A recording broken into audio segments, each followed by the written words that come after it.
Eto mga idol, mamaya na nga po ang salpukang Jerwin Angkahas at Takuma Inoue na ito nga po nakahanda na ang isusuot ni Jerwin Angkahas na pulang jacket at pulang short.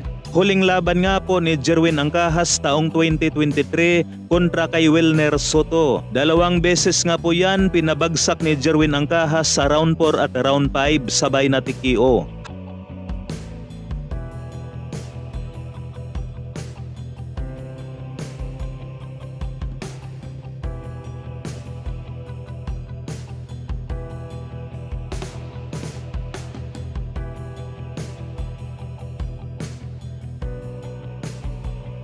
Habang ito naman ang isusuot ni Jonah Sultan mga idol, isang black na jacket at black na short.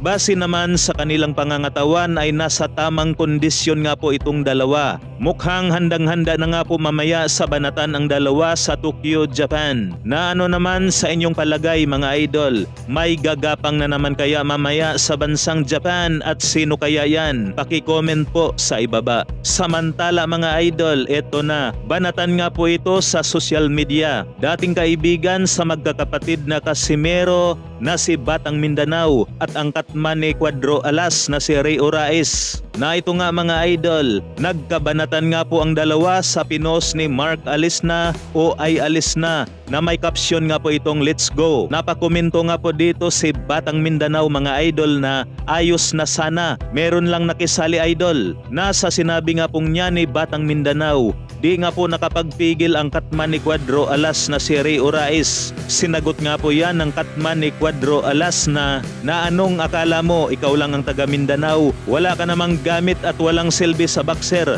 nagdadala ka lang ng gulo. Yan nga po ang banat ng Katman ni Cuadro Alas mga idol na si Ray Orais. Hanggang sa tinadtad naman yan ang komento ni Batang Mindanao. Buti na lang ay hindi na rin sumagot itong si Ray Orais mga idol. Pero sana magkaayos na lang at wala nang away-away.